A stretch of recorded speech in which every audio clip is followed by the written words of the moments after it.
지금 당장 수중에 10만 원이 생겼다고 생각해보자. 이 돈으로 나는 무엇을 할 수 있을까? 아직 10만 원을 어디에 쓸 것인지 결정하지 않았다면 이 모든 가능성이 열려있는 것이다. 파이어족의 재테크.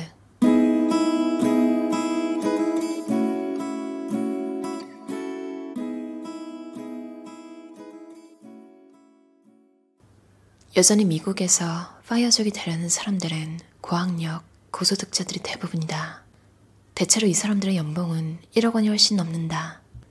그런 그들은 왜 계속해서 돈을 벌지 않고 목표 금액을 다 모았을 때 미련 없이 돈 벌기를 그만두는 걸까? 그들이 파이어족이 되려는 이유는 돈 때문만이 아니다. 소비를 컨트롤하여 내 생활과 삶을 자신의 통제하에 두려는 목적이 훨씬 크다. 나의 삶이 외부 환경 때문에 무너지는 것을 극도로 싫어하고 매우 독립적이고 책임감이 강한 성향의 사람들이라고 할 수 있다. 재정적 독립은 은퇴의 가장 중요한 일부분일 뿐이다. 내가 무엇을 좋아하는지 알아보기 위해 다양한 도전을 해볼 의지가 충만할 때 은퇴해서 이것저것 해보면 좋겠다. 너무 늦지 않게 자신의 삶을 찾을 수 있길 바란다. 우리는 이제 하고 싶은 일은 무엇이든 하면서 살 수 있다. 당신도 파이어족의 장점을 이해하고 최대한 짧은 시간 안에 당신의 남은 날들을 사면 된다. 파이어족이 되면 남은 시간 모두 나를 위해 쓸 수 있다. 뭘 하든 자유다. 그런데 아이러니하게도 파이어족이 된 후에 유명해지고 돈도 더 많이 버는 사람들이 많다. 본인이 하고 싶은 일을 할 수 있게 되니 능률이 오르는 것이다. 파이어족이 된다는 것은 돈 때문에 하는 일을 하지 않기로 결정하는 것이다. 또한 내가 하고 싶었던 일을 찾고 내 마음의 소리에 귀 기울이며 나의 가치와 자존감을 높이는 삶을 살아가는 것이다. 그런데 이런 파이어족의 삶이 지속 가능하지 않다면 무슨 의미가 있겠는가? 파이어족에 대한 충분한 준비가 되어 있지 않다면 우리는 어김없이 현실로 되돌아가야 한다. 인간은 누구나 새로운 일을 시작할 때 두렵다. 가보지 않은 길이라서 혹은 결과를 장담할 수 없어서 막연히 두렵다. 하물며 이직도 창업도 아닌 조기 은퇴인데 얼마나 두렵고 불안하겠는가. 그래서 이렇게 불안한 마음을 단단하게 만들 수 있는 방법을 하나 소개해볼까 한다. 불안과 두려움에 직접 부딪히며 그 정체를 확인함으로써 최악의 상황에 대비해 미리 강해지는 연습을 하는 것이다. 먼저 새로운 일을 시작하려 할 때는 최악의 시나리오를 떠올려보자. 그리고 일정 기간 시나리오대로 살아보자. 그러면서 본인에게 자문해보는 것이다. 이것이 내가 가장 두려워했던 상황인가? 하고 두려움도 맞닥뜨리면 생각보다 별거 아니라는 사실을 확인할 수 있을 것이다.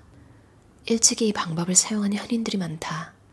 일론 머스크도 그들 중 한 사람이다. 당시 일론 머스크는 페이팔을 이베이에 성공적으로 매각하여 더 이상 경제적인 부분을 걱정할 필요가 없는 상태였다. 그러나 그는 또 다른 사업에도 도전하고 싶었고 고민했다. 새로운 사업이 생각대로 되지 않는다면 지금 이뤄놓은 것마저도 모두 잃게 되는 것이 아닌가? 하고 말이다. 그때 일론 머스크는 최악의 시나리오를 떠올렸다. 그리고 최악의 시나리오를 짜서 그대로 실행해보기로 했다.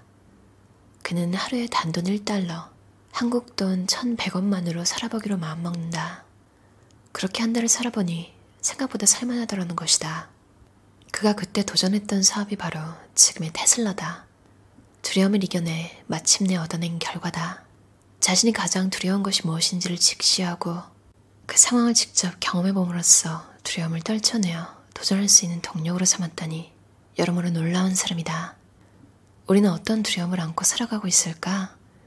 해고, 노후 파산, 병과 고액의 병원비, 집값 폭락, 취업. 두려움은 어떤 상황에서도 도움이 되지 않는다. 두려울수록 사실에 집중해야 한다. 두려움을 조장하여 이익을 얻는 무리들이 세상에는 너무나 많기 때문이다. 물론 우리가 일론 머스크처럼 하루 1,000원으로 한 달 살기를 해볼 필요까지는 없겠지만 새로운 어떤 일에 도전하고 싶은데 두려움 때문에 시작하기가 망설여진다면 실행해보라. 배낭 하나 둘러매고 배낭 여행에 도전한다든지 산티아고 순례길을 한 달 일정으로 완주한다든지 하다못해 제주 올레길이라도 완주해보자. 내가 얼마나 많은 것을 가진 사람인지 깨닫고 마음이 단단해질 것이다. 이렇게 해서 얻은 단단한 마음이 내가 도전하는데 큰 도움이 되는 것은 두말하면 입 아프다. 이제 우리는 기준을 나에게 두고 파이어족으로 조기 은퇴하는 꿈만 키워나가면 된다. 사람들이 부자가 되지 못하는 가장 큰 이유는 돈에 대한 무관심 때문이다. 돈은 쓰기 위해 버는 것이라며 아직 들어오지도 않은 월급을 믿고 카드 사용을 남발하면서도 보험, 펀드, 채권, 주식, 환율, 부동산 등 투자 수단에 대해서는 어렵고 리스크가 있다는 이유만으로 알아보려 하지도 않는다. 자본주의 사회에서 변하지 않는 진리 중 하나는 경기는 호황과 불황이 반복된다는 것이라는 전제다. 호황이 있으면 불황이 오고 불황이 왔으면 또다시 호황이 온다. 그 기간이 어떻게 달라지든 이 두 가지는 반드시 순환한다. 먼저 불황이 오면 경기를 되살리는 목적으로 미 연준 금리를 내린다. 이에 발맞춰서 각국 정부들도 금리를 내리고 종이화폐를 발행한다. 시중에 돈이 풀면 경기는 서서히 호황으로 방향을 튼다. 그리고 종이화폐가 많이 발행되면 종이화폐의 가치가 떨어지면서 자산의 가격이 오르고 점점 거품이 끼게 된다. 다시 모두가 거품을 인식하는 순간 거품은 꺼진다. 또다시 불황이 찾아오는 것이다. 이 원리가 기본적인 자본주의 경제의 원리다. 호황과 불황이 반복된다는 말은 기회가 반복해서 찾아온다는 말과 같다. 다만 내가 준비되어 있느냐 아니냐가 문제일 뿐이다. 부자들은 이 진리를 알고 최대한 활용하여 자신들의 부를 늘린다. 게임에 룰이 있듯이 자본주의 사회에도 룰이 존재한다. 자본주의 사회에서 살아가기 위해서는 그 룰을 배워야 한다. 부자가 되려면 부자를 관찰해야 한다. 부자들의 부는 계속해서 불어난다. 지식이 돈을 버는 것이다. 돈이 없음을 탓하지 말고 돈에 대한 무시를 탓해야 한다. 룰을 알아야 게임에 참여할 수 있다. 부자들은 절대 모르는 것에는 투자하지 않으며 급하게 쫓기듯 투자하지도 않는다. 그들은 놀라울 정도로 인내심이 강하다. 평소에는 세계 경제 흐름을 보며 공부하고 자산을 유지하면서 기회를 기다린다. 그러다가 큰 위기가 왔을 때 이제까지 준비하며 기다린 열매를 따먹듯 기회를 놓치지 않는다. 그때 그들의 부는 다시 한번 점프한다. 이런 투자는 안전 마진을 가지기 때문에 위험하지도 않다. 지금 당장 수중에 10만 원이 생겼다고 생각해보자. 이 돈으로 나는 무엇을 할 수 있을까? 아직 10만 원을 어디에 쓸 것인지 결정하지 않았다면 이 모든 가능성이 열려있는 것이다. 돈은 사용처를 결정하지 않은 이상 모든 것이 될 수 있지만 돈 쓰는 재미에 취해서 자꾸 소비하다 보면 내 주머니의 돈이 다른 사람의 주머니로 모두 옮겨간다. 어떤 때는 허탈하기까지 하다. 아무리 비싼 물건을 사고 서비스를 받아도 마찬가지다. 돈을 사용하는 순간의 행복은 그리 오래가지 못한다. 잠깐의 행복을 위한 소비는 결국 나를 가난하게 만들 뿐이다. 김승호 회장은 자신을 고양시킬 수 있는 경험에 돈을 쓰라고 강조했다. 조심해야 할 것은 나의 검소함을 남에게 강요하지 말라는 것이다. 잘못하면 인색함이 될 수도 있기 때문이다. 잘하는 일을 해야 하는지 좋아하는 일을 해야 하는지 묻는다면 나는 아무거나 상관없다고 말하고 싶다. 일단 돈 되는 일을 하라. 그리고 하고 싶은 일은 그 후에 해라. 대부분의 파이어족은 은퇴 후 검소한 생활을 이어간다. 경제적 여유가 없어서가 아니라 필요 없는 물건을 더 이상 사들이지 않는 습관이 몸에 배었기 때문이다. 또한 투자를 하다 보면 사는 순간부터 감가상각되는 소비재에는 흥미가 떨어진다. 그래서 적당한 미니멀 라이프를 실천하게 되기도 한다. 시간이 많아지니 여행을 자주 다니게 되는데 세계 이곳저곳을 돌아다니다 보면 더더욱 물욕이 사라진다. 파이어족이 된 후 생활비를 획기적으로 줄이는 방법을 찾은 것이다. 다양한 방법들로 현재 우리의 한 달 생활비는 30~40만 원이면 충분하다. 파이어족이 되기 전에도 활용할 수 있는 방법이니 한번 시도해보는 것을 추천한다. 미래에 대한 불안은 누구에게나 있다. 당연하다. 다만 현재에 초점을 맞추고 내가 내 삶을 직접 계획하며 하루하루를 살아가면 미래에 생각지 못한 어떤 당황스러운 상황에도 대처할 수 있는 능력이 길러진다. 그러면서 내면도 단단해지는 것이다. 자존감이 높아지고 낙천적인 사람이 된다. 남의 눈치를 보지 않아도 되니 당당해진다. 하고 싶은 걸 하며 사니 삶이 즐거워질 것이다. 지금부터는 한국형 파이어족의 성공 메커니즘에 대한 나의 정의다. 1. 지금 나에게 얼마의 돈이 있는지 파악하라. 2. 버는 돈이 얼마인지 적어라. 매월, 매년 나가는 돈을 적어라. 3. 그 돈이 왜 나가는지를 적어라. 4. 최소 생계비를 파악하라. 5.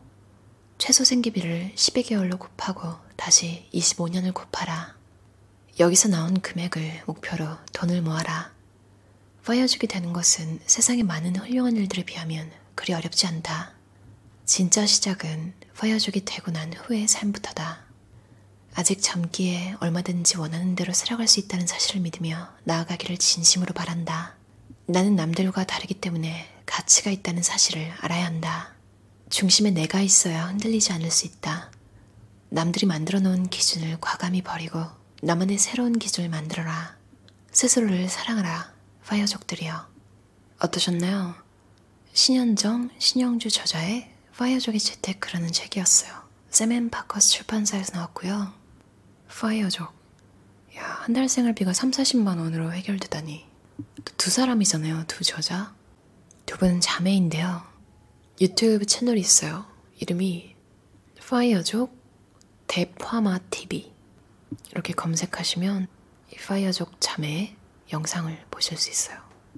제가 어제 카르마 폴리스 라디오헤드 노래 커버해서 올렸잖아요. 그 가사를 이렇게 보면서 이렇게 해석해서 적을 때 원래 별 생각이 없이 불렀거든요. 그냥 노래가 좋아서. 근데 가사를 곱씹으면서 보니까 너무나 많은 사람들이 그렇게 살고 있는 거예요. 뭔가 열심히 하는데 사실 이게 진짜 내가 원하는 건지 잘 모르겠고 내가 뭘 잘하는지 이게 내 일이 맞는지 잘 모르겠지만 일단 열심히 하다가 근데 뭔가 마음이 계속 안 채워져요. 뭔가 어딘가 항상 빈 것 같고 그 중년의 위기 이런 것처럼 막 그런 마음이 막 휘몰아치고 있는 와중에 딱 월급이 통장에 꽂히면 다시 순간 와 하면서 다시 또 반복을 계속 하게 되잖아요. 그래서 빨리 은퇴한 사람들, 특히 미국이나 좀 해외 저자들 책에 보면 꼭 그런 얘기가 있는 것 같아요. 대부분의 사람들은 잘릴 만큼 운이 좋지 않기 때문에 계속 그렇게 살아간다. 월급을 받으면서. 이게 진짜 적당 이게 어떤 때는 좋은데 어떤 때는 참 인생이 되게 허무하게 느껴지는 어느 순간 열심히 하기 싫어지는 때가 오기도 하고 이러는 것 같아요. 적당히 타협을 하면. 하다못해 인간관계도 뭔가 내가 친해지고 싶은 건 저 친구인데 이 친구가 나를 좀 더 좋아하는 것 같네? 이렇게 잘 지내기 편하겠다. 근데 사실 내가 친해지고 싶은 사람은 저 사람인 거죠. 그럴 때 또 타협을 하면 나한테 또 발전이 없더라고요. 뭔가 내가 친구가 되고 싶고 내가 뭔가 이야기를 나눠보고 싶은 사람한테는 내가 뭔가 배울 게 있고 아니면 하다못해 재미있기라도 할 것 같아서잖아요. 좀 슬프지만 인생 전반에 걸쳐서 많은 부분이 그냥 적당한 거? 이런 거에 안주해서 살게 되는 경우가 많은 것 같아요. 근데 그러다가 진짜 나중에 이제 막 죽음에 대해서 진지하게 생각하게 되는 나이 7, 80, 90 이 정도 돼서 갑자기 확 변하시는 분들 있잖아요. 그런 걸 보면서 느낀 게 아, 인간의 욕망은 누른다고 눌러지는 게 아니구나. 언젠가 터지는구나. 진짜 뭐 명절에 모이면 레파토리 있잖아요. 내가 어릴 때 이거 시켜달라고 했는데 이거 공부 안 시켜줘서 많은 분들이 어렸을 때 배우고 싶었던 거 안 시켜줘서 좌절했던 경험이 있을 거예요. 하고 싶은 거 다 시켜줬던 집에서 자라신 분은 정말 진짜 운이 좋은 것 같아요. 좀 아무래도 억압당한 사람들보다 결핍이 좀 적을 것 같기도 하고 싶은 거 다 해본 사람이 원래 또 후회가 없잖아요. 그래서 저도 어릴 때 배우고 싶었던 것들 이제 직장 다니면서 마치고 가거나 시간을 따로 내서 배우고 그랬는데요. 그냥 그렇게 시도를 하는 것만으로도 되게 약간 치유라고 해야 되나요? 그런 게 되더라고요. 해보니까 아, 아니네. 나 이거 별로 그렇게 안 좋아하네. 해서 사그라든 것도 있고 생각보다 아, 역시 이건 진짜 내가 다시 안 했으면 큰일 날 뻔했다. 이런 것도 있고요. 사실 삶에 의미를 주지 않으면 진짜 인생에 재미가 없는 것 같아요. 뭐 누가 너의 인생의 사명은 이것이니까 이걸 이루고 죽으렴. 뭐 이런 게 딱히 있는 것도 아니고 그냥 태어났잖아요. 너무 또 깊은 의미를 찾으려고 하지는 않는데요. 최소한 내가 재밌게 느끼는 것들? 이런 거 지금 당장 은퇴는 못하더라도 은퇴 연습, 그러니까 은퇴하고 진짜 시간 그렇게 많을 때 내가 뭐 할 건지, 아, 생각보다 나 별로 외로움 안 타고 혼자 이것저것 잘하네? 이것과 함께 재정적으로 이제 준비가 됐을 때 그때 진정으로 자유로운 인생을 살 수 있을 것 같아요. 이 책에 권고사항이 있어요. 일정 기간 무언가에 악착 같은 몰입을 해봐라. 나는 어떤 사람이고 어떻게 살고 싶은지 깊이 생각해봐라. 확신이 있다면 누가 뭐라 해도 밀고 나가라. 생각의 틀을 유연하게 가져라. 다독하고 겸손해라. 새로운 분야에 도전해봐라. 그리고 금기사항이 있는데요. 역시나 주변 사람들에게 알리거나 동의를 얻을 생각일랑 접어라. 너무 긴 시간을 두고 파이어족을 계획하지 마라. 한번 투자 수익률이 높았다고 해서 내가 전문가라고 착각하지 마라. 부정적인 사람은 가까이 두지 마라. 은퇴했다고 해서 성장을 멈추지 마라. 와, 첫 번째 거 되게 공감 가요. 주변 사람들에게 알리거나 동의를 얻을 생각일랑 접어라. 예전에 제 상사분이 프리랜서로 잠깐 한 적이 있는데 돈도 잘 벌고 집에서 일하고, 이건 제가 한국에서 회사 다닐 때 얘기해요. 근데 왜 관두고 회사로 다시 갔냐면 그 아내분의 부모님 이 집에 전화를 하시는데 그때 자기도 모르게 전화를 받으면 집에 있네?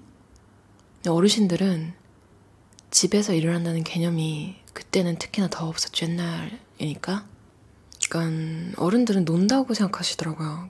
프리랜서로 일을 해도 이러는데 파이어족이라고 이제 은퇴했다 이렇게 말하면 그걸 또 쉽게 받아들일 수 있는 사람은 이런 거에 개념이 원래 있는 책이라도 한번 읽거나 주변에 누가 그런 얘기를 했거나 이런 정보가 있어야지 한 번에 받아들일 수 있는 것 같아요.